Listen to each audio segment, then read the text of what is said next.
But I get it. I keep getting messages from people saying, I really like what you're doing. I can't tweet about it. Honestly, I had one the other day from quite a prominent actor saying, I really, really like, he saw the show actually, said, I really like the Titania show. I can't tweet about it because I can't be bothered with the backlash. I don't want to face the backlash. So I sympathise with that. Why should there be a backlash for expressing an opinion? But Bridget mentions in the article, which is the best way I've seen to put it, that people aren't voting out of habit or for their own interests. It's now a comment on your personal identity and worth. Quite. So let's take the Brexit vote, where the media reduced it to leave equals bad, remain equals good. Not just the media, but sort of the people in the sort of very middle class circles. That's how they reduced it. Leave equals racist, remain equals compassionate. Yeah, and non-racist. Yeah. Okay, it's a lie that everyone bought into. It's pathetic. And it's we still left. Well, we haven't left. Well, it's that reductive thing of reducing actually a very complicated, nuanced political question to an easy shortcut. You know, why do you think that people are doing that at the moment? Why are people reducing down difficult discussions to these real tweet length? There's a good psychological reason. There's a thing called the cognitive miser model, which means that you instinctively try and find the easiest train of thought. Your mind that you'll always go for the easiest. It actually takes a bit of effort to think about things. If you've got this situation, for instance, with the Brexit vote, and you can just say, well, that side's good and that side's evil. Well, it's easy. It's an easy choice to make. Otherwise, you have to start understanding the issues. It's a whole lot harder. I get that. And it's happening a lot. It happened with Trump. It's happening now with Boris Johnson. So it's the same thing again. It's, are you a good person? And this is why the polls never work anymore.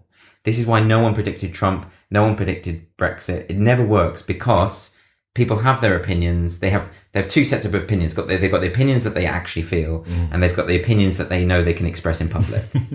Right? And those two are no longer the same. Yes. It used to be the case that they were the same. I remember talking to an old trade unionist about this. He was saying that, we used to be able to talk to like some of the miners and everything, and they would be really homophobic. They'd say like, they hate fags and all this sort of, they wouldn't use fags. They'd say queers back then when they were faggots.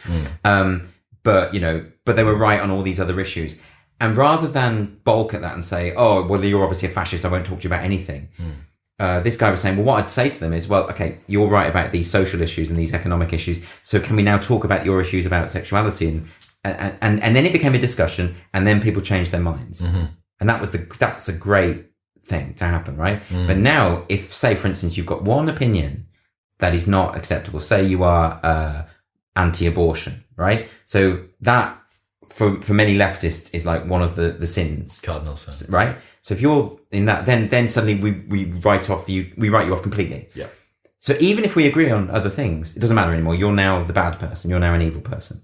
It's really unsophisticated. Yeah, it is. And it's perfectly, this is why I end up agreeing with people who, on the whole, I don't agree on anything.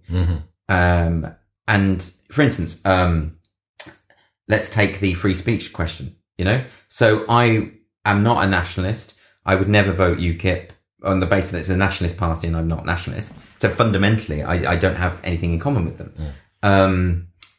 But they're right about free speech, right? So they recognise that there's a problem with free speech. The Labour Party and the Tory Party are both against free speech. Both of them are for hate speech laws, for instance. The Labour Party want to push more press regulation, if at all possible. Theresa May is one of the worst when it comes to free speech. I mean, she denied Tyler, the Creator, entrance to the UK on the basis of a rap he'd done, right? Which was great, because then he did an anti-Theresa May rap, which sounds really surreal. People forget about that, but that did actually happen. I didn't dream that. So when you've got the two major parties who are anti-free speech, you've got to be able to say, this other party that I have nothing in common with, that actually I can't really stand, they are right about that. But you say that, and then all of a sudden, oh, you're a UKIP supporter. No, I'm not. I haven't voted for them, never this tiny little sliver. They're correct about that. Of what they're saying. And no one gets to own principles, right? So a principle is either right or it's wrong. Okay? So you should be able to say, I don't approve of anything that person says or does, but on that they're right. Because they don't own the principle. There's no more room for nuance or subtlety in discussions now.